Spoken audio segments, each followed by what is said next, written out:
Un gusto estar nuevamente con ustedes. Hoy voy a hablar del Sistema Universal de Protección de Derechos Humanos. Ese sistema universal tiene como base sustancial a las Naciones Unidas.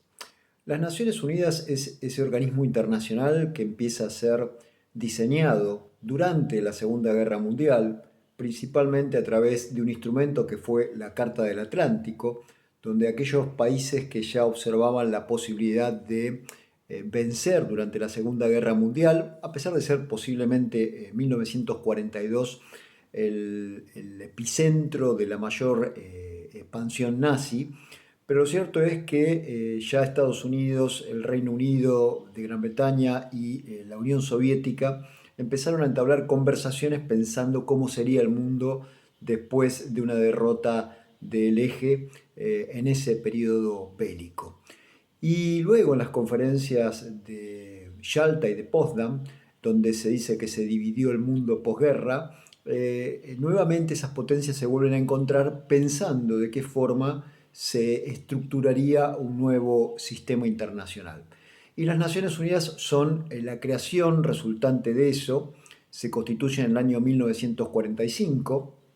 con la finalidad básica de asegurar hacia el futuro la paz mundial. De hecho, aparece en el preámbulo y como un objetivo claro la paz mundial. Ahora, curiosamente y saludablemente para nuestra materia, aparece también como un objetivo el aseguramiento de los derechos humanos como condición y como característica de esa búsqueda de paz internacional.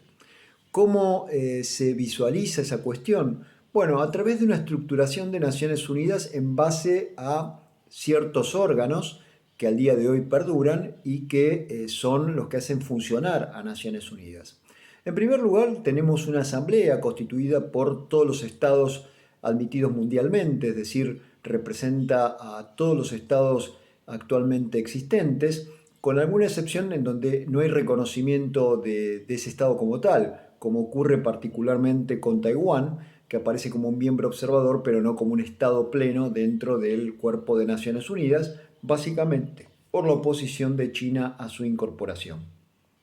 Luego de la asamblea, que se reúne básicamente una vez al año con asambleas ordinarias y que puede elaborar recomendaciones para los Estados miembros y que analiza los informes que se elevan sobre el estado de situación en nuestra materia de derechos humanos anualmente, aparece el Consejo de Seguridad, que es el órgano con mayor importancia desde el punto de vista de la posibilidad de toma de decisión. El Consejo de Seguridad, que toma resoluciones que pueden ser de procedimiento o no de procedimiento, está compuesto por 15 estados, de los cuales 10 son estados rotativos y 5 son estados permanentes. ¿Cuáles son los 5 estados permanentes? Básicamente aquellos 5 estados que obtuvieron la victoria durante la Segunda Guerra Mundial, es decir, el Reino Unido de Gran Bretaña, Estados Unidos de Norteamérica, lo que sería la Unión Soviética, que pasó a ser la Federación Rusa, China, y en ese contexto de países se le suma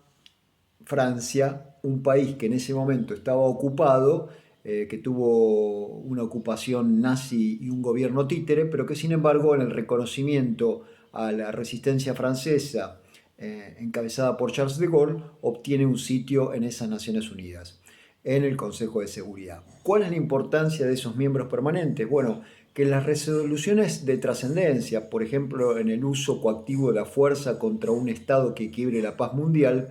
el veto que pueda tener alguno de esos 5 estados, es decir, alcanza con que uno de ellos se oponga, evita cualquier medida colectiva de uso de la fuerza o de medidas de sanción respecto al estado que se considere en violación del sistema internacional de derechos humanos. De allí que se cuestiona al día de la fecha si esto sigue de alguna manera reflejando la realidad internacional, porque obviamente algunos países que tienen mucho peso en la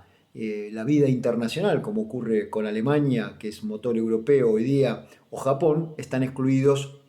de ese conjunto de miembros con capacidad de veto y tampoco se encuentra allí ningún Estado latinoamericano, lugar por el cual han pedido en su momento la Argentina, Brasil, México y Colombia, por tener una población muy alta y sostener que también deberían estar sentados en esa posición. Lo cierto es que el Consejo de Seguridad sigue teniendo 10 miembros rotativos y 5 miembros permanentes, y esos 5 miembros permanentes tienen una posición preponderante.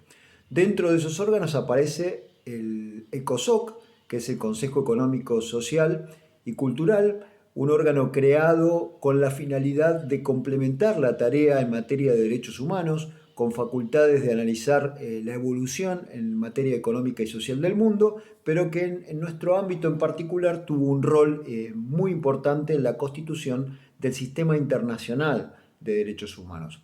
Y en ese contexto de órganos aparece un órgano que tiene creación anterior, que es la Corte Internacional de Justicia, que se había creado con el anterior sistema luego de la Primera Guerra Mundial de la Liga de Naciones o Sociedad de las Naciones, y que perdura al día de la fecha. La Corte Internacional de Justicia, compuesta también por 15 miembros, tiene además dos facultades: una de carácter consultiva, que es la posibilidad de emitir opiniones frente a determinados temas que le planteen los Estados miembros. Es un rol importante, lo ha tenido en el caso del Muro de Palestina, como un dato de trascendencia, y alguna cuestión que tuvo que ver con el trato del extranjero juzgado y condenado sin asistencia consular, caso Arévalo. Y luego tenemos la función de sentencia, de fallo, es decir, de análisis de casos contenciosos, donde la Corte Internacional de Justicia ha así marcado jurisprudencia en temas muy importantes para el funcionamiento del sistema internacional, desde la nacionalidad, en el caso Notenborn, a otras cuestiones que tienen que ver con, por ejemplo, persona jurídica y su nacionalidad, en el caso Barcelona Traction. Vamos a ver que también en materia de límites internacionales y sobre todo en divisorias de aguas, la Corte Internacional de Justicia, hasta la creación de otro tribunal internacional, que es la Corte de Derecho del Mar, tenía inclusive casi una competencia exclusiva en la decisión de límites o de limitación en materia de fronteras marítimas. En consecuencia, y recapitulando esta estructura internacional, las Naciones Unidas es el organismo internacional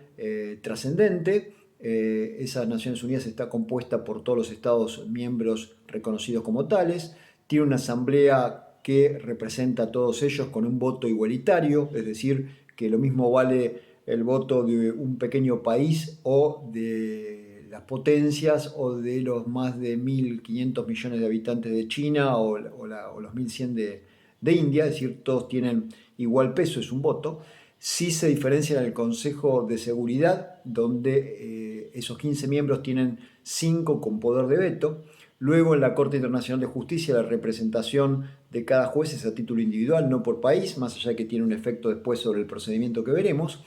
Y aparece como un órgano administrativo, también con facultad de representación, el Secretario General de Naciones Unidas, que es quien representa a ese organismo en materia protocolar y en materia de actos y presencias. Tienen una voz indudable en el mantenimiento de la paz internacional, pero cumple básicamente función de organización administrativa y de funcionamiento permanente de Naciones Unidas y de sus distintos organismos